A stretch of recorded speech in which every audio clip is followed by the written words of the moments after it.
What do you think about aliens? I don't think there are any. At one time, I thought that there were, simply based upon documents that I'd seen while I was attached to the intelligence briefing team, the commander-in-chief of the Pacific Fleet. At that time, and even for many years afterwards, I did not believe that the government would use me in that way. I had devoted my whole life to government service. I had been in the Air Force, I was in the Navy, I was a river patrol boat captain in Vietnam. I had proved myself. I had combat ribbons with the V for Valor. Um, there was no doubt of my loyalty to my country. And maybe that's why it was so easy to use me, because I wouldn't doubt that what I saw was real. But over the years, I've done a lot of research. And what I've discovered is there's no proof existing anywhere that extraterrestrials are real, or that have ever visited this planet, or that they exist anywhere in the universe. There is not one shred of evidence anywhere. There is lots of evidence, tons of it in fact, that there are a group of people collectively known as the Illuminati who want us to believe in some extraterrestrial threat from space so that they can cause a world government, bringing together of all the people to resist that external threat. And the first time that I saw any reference to that, I was reading some papers from the Carnegie Endowment Fund, and there was a record of a speech.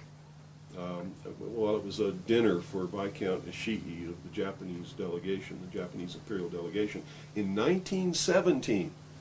And John Dewey was one of the speakers. And the first sentence out of his mouth, as I was reading this, I almost fell out of my chair, because this was in 1917, and he said the best way to cause all the people of the world to come together in one world government and end war forever would be if we were attacked by some other species from some other planet. And boy, that just clicked with me, and I knew that, that this is just another scam. This is the age of deception. There's no doubt about it. And then 8 times during Reagan's administration, he inserted almost the exact same phrase into 8 of his speeches. And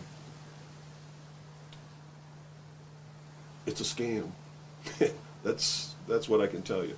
What they call UFOs, these craft that fly around the sky, are real. But they're not piloted by some little green guy from some other planet. They're owned and operated by the United States of America for one, the Soviet Union for another, probably Great Britain, Canada. I think the first really operable ones were probably manufactured in Western Canada, in the wilderness, in a place especially built to create those machines, like we created the Manhattan Project, and the same kind of secrecy surrounded it. So the technology is real. It's been kept secret, and it's been used to promote this concept that there's an alien threat to this earth. The cattle mutilations I've discovered in my research are nothing more than what's left after the government does its secret tests on the low-level radiation leakage from its atomic weapons assembly plants and atomic power plants. It's a low-level radiation monitoring project. And if you look at what's missing in the cattle, you'll see that it's just as clear as day. They take the lips, they take the tongue, they take a 6-inch patch of skin, they core out the rectum, the colon area, where those kinds of things would collect. They pass through the digestive system. On female cows, they take the udder to check for low-level radiation in the milk. Is it being passed to the calves? And these are all grazing animals that graze on the grass where the radiation falls when it falls from the air. And it's just an incredible deception. And I'm just amazed that people have fallen for it in the manner that they have, in the absence of any proof whatsoever. I mean, they cite hearsay as proof. Well, what about all of the alien abductions? They're not abductions, they're the results of a tremendously successful and very sophisticated mind control operation, all of which has been in development. They started working on those kinds of things since before World War II. But they have perfected them. On my website, I have a patent of a machine that can read your brainwaves, can recombine them in a computer and send them back to you and make you think things happened that never happened. I mean, you can't get a patent for something like that unless it really works. You have to prove it to the patent office. It works. A patent was issued. And this is just one of the things that snuck by them that hasn't, because when people invent things like this, they're sucked up by the government immediately, and then they're put behind the veil of national security and classified, and then nobody knows about them. But every once in a while, something sneaks by them. And when you do these searches in the patent office and the trademark office and in the copyright office, you come up with some real gems once in a while, and that was one. Also, the congressional investigations into the intelligence community has revealed the existence of these programs, and there's no secret about it. It's documented. Project Artichoke, Project MK Ultra, MK Naomi.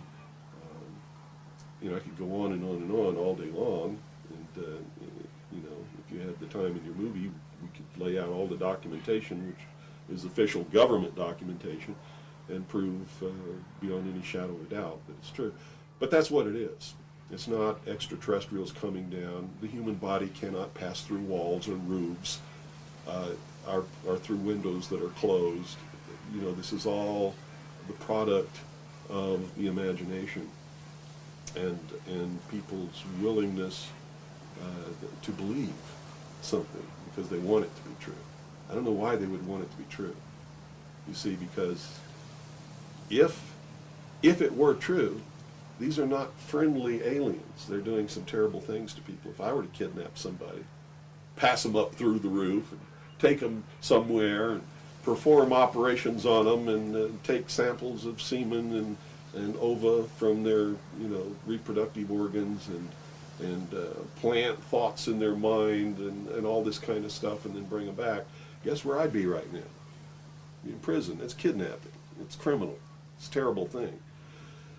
So there's a morbid sense about all this too, as if people want to be hurt for some reason. I don't understand that, but that certainly is something that somebody needs to look at. Why do people feel that this needs to be real? What in them says, I want to be abducted and abused and kidnapped and raped and all of this stuff against my will? Because they seem to take some kind of satisfaction that this is happening. And nobody's talking about the fact that this is a terrible thing to happen. If I were to do that to you, you wouldn't be too happy, would you? But somehow it's okay if an alien does it? I don't think so. It's all bullshit. It's a lie. And it's... So where do you feel the hope for America lies? Oh, this is William Cooper, a man who received mainstream attention in 1994 when Rush Limbaugh read an alleged White House memo on the air calling him the most dangerous radio host in America. Maybe that's because his conspiracy classic is the underground bestseller, or perhaps it's because of the increasing popularity of his shortwave radio broadcast, which is also available on the internet. Good evening. You're listening to the Hour of the Time. I'm still William Cooper. This was not an easy interview to net. He was the first person I asked, and after 8,000 miles and 6.5 weeks on the road, just about the last to agree. I guess he wanted to make sure I was serious.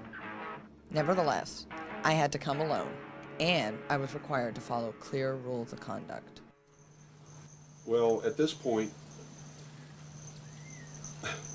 I've done so much research on this.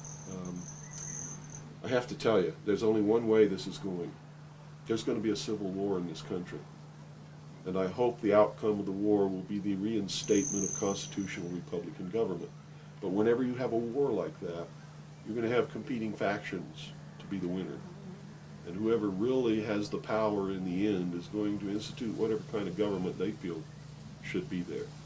There are people in this country who believe that a religious theology or theocracy should prevail.